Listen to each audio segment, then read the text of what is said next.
Good morning students, myself SK Gulshan. आज मैं आप लोगों के बीच फिर से एक बार हाजिर हूं और जैसे कि मैं आप लोगों को आपके पाठ्य पुस्तक से जो पहला पाठ है वीर तुम बढ़े चलो, उसको मैंने पढ़ाया था और आप लोगों को इस वीडियो के माध्यम से मैं उसी पाठ का यानी कि पाठ 1 का वीर तुम बढ़े चलो जो कविता है उसका शब्दार्थ और उसका प्रश्न उत्तर आप लोगों को मैं कराने जा रहा हूं। आप सभी कोई ध्यान पूर्वक इसको देखेंगे और सुनेंगे। चलिए शब्दार्थ देखिए। सबसे पहले शब्दार्थ जो है उसमें है धीर। धीर किसको बोलते हैं, यानी कि धीर का अर्थ क्या होता है ये हम जानेंगे। तो धीर का अर्थ होता है धैर्यवान। धीर का अर्थ क्या होता है? धैर्यवान। उसके बाद है ध्वजा। ध्वजा यानी कि पताका। पताका को ध्वजा कहते हैं। उसके बाद है दल। दल यानी समूह। सिंह यानी कि शेर। दहाड़, शेर की आवाज। दहाड़ना, जो शेर दहाड़ता है उसको बोलते हैं दहाड़, यानी कि शेर की जो आवाज होती है। उसके बाद है निडर। निडर का अर्थ होता है जो किसी से न डरे, मतलब जो किसी से नहीं डरता उसको हम लोग निडर बोलते हैं। उसके बाद प्रातः यानी सवेरा, सुबह। सूर्य, सूरज।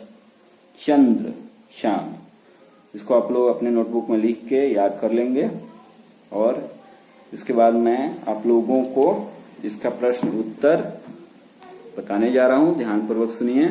निम्नलिखित प्रश्नों के उत्तर लिखिए। पहला नंबर है निम्नलिखित प्रश्नों के उत्तर लिखिए। कवि किससे आगे बढ़ने के लिए कह रहा है?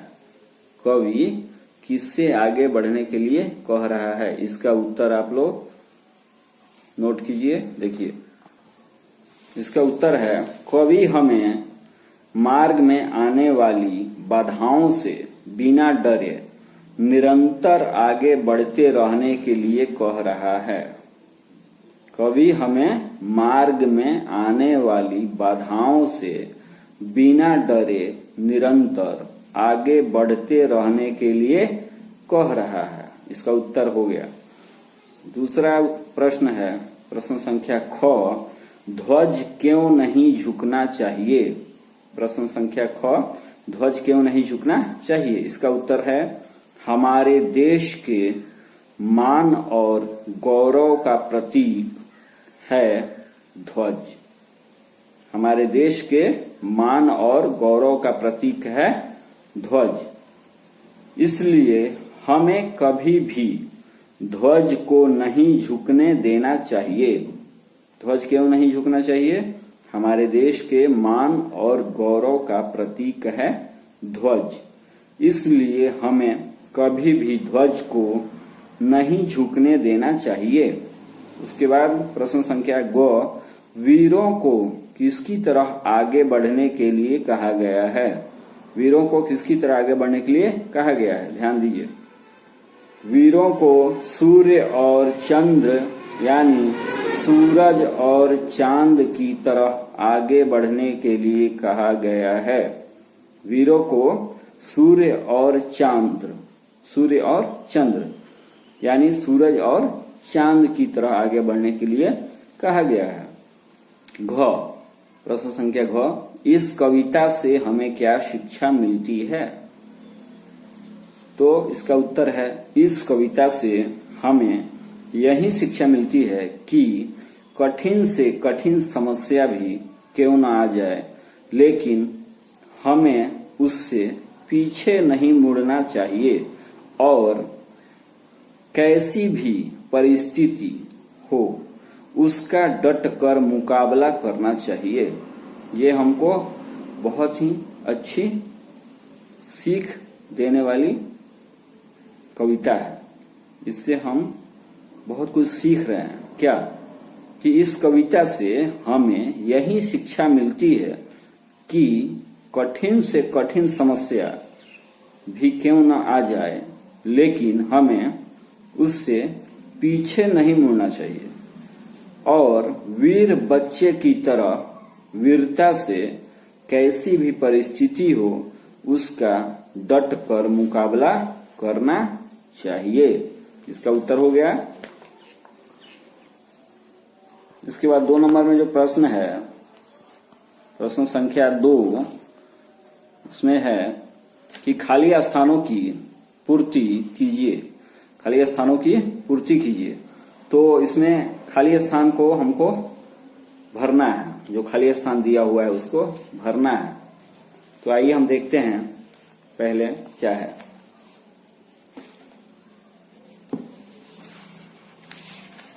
पहले दिया हुआ है प्रातः हो, यानी कि प्रातः हो, इसमें बुक में दिया हुआ है, किताब में। तो उसके बाद मैं आप लोगों को बता रहा हूं। प्रातः हो कि रात हो, कौमा, प्रातः हो कि रात हो, कौमा, संग हो न साथ हो, पूर्ण विराम। इसको आप लोग उसमें भर लीजिएगा, जो रिक्त स्थान दिया हुआ है उसको भरना है। प्रातः हो कि रात हो, कौमा, संग हो न साथ हो, पूर्ण विराम। सूर्य से बढ़े चलो, सूर्य से बढ़े चलो, कौमा, चंद्र से बढ़े चलो। फिर पूर्ण विराम आएगा। वीर, कौमा, तुम बढ़े चलो, फिर कौमा आएगा। धीर, फिर कौमा, तुम बढ़े चलो। इसको आप लोग भर लेंगे। उसके बाद जो अगला प्रश्न है, प्रश्न संख्या 3, नीचे लिखे शब्दों से वाक्य बनाइए। तो इसको आप लोग बना लेंगे। वाक्य बनाना है। अभी फिलहाल इस वीडियो में मैं आप लोगों को ये होमवर्क दे रहा हूं कि जो नीचे लिखे शब्द हैं, नीचे लिखे शब्दों से वाक्य बनाना है, उसको आप लोग अपने से बनाएंगे। मैं आप लोगों को नेक्स्ट वीडियो में इसको बताऊंगा। तब तक आप लोग अपने से उसको प्रैक्टिस कीजिए। और इसका शब्दार्थ, पाठ 1 का शब्दार्थ और प्रश्न उत्तर जो मैं अभी बताया हूं, उसको मैं आप लोगों को दिखा रहा हूं। आप सबको ही अपने नोटबुक में से नोट कर लें। चलिए देखते हैं प्रश्न उत्तर।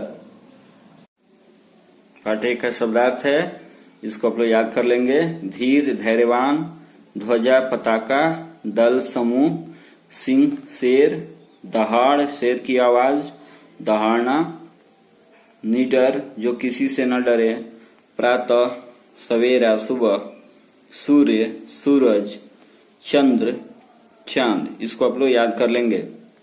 पाठ 1 पहला प्रश्न, कवि किससे आगे बढ़ने के लिए कह रहा है? कवि किससे आगे बढ़ने के लिए कह रहा है?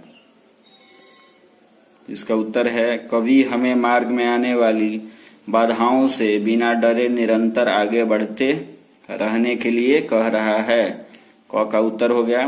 ख में है, ध्वज क्यों नहीं झुकना चाहिए? इसका उत्तर है, हमारे देश के मान और गौरव का प्रतीक है ध्वज, इसलिए हमें कभी भी ध्वज को नहीं झुकने देना चाहिए।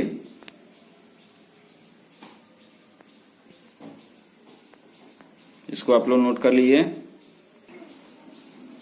प्रश्न संख्या ग, वीरों को किसकी तरह आगे बढ़ने के लिए कहा गया है? उसका उत्तर है, वीरों को सूर्य और चंद्र यानी सूरज और चांद की तरह आगे बढ़ने के लिए कहा गया है। घ का प्रश्न है, इस कविता से हमें क्या शिक्षा मिलती है? इसका उत्तर देखिए, इस कविता से हमें यही शिक्षा मिलती है कि कठिन से कठिन समस्या भी क्यों न आ जाए, लेकिन हमें उससे पीछे नहीं मुड़ना चाहिए और वीर बच्चे की तरह वीरता से कैसी भी परिस्थिति हो उसका डट कर मुकाबला करना चाहिए। लिख लेंगे इसको।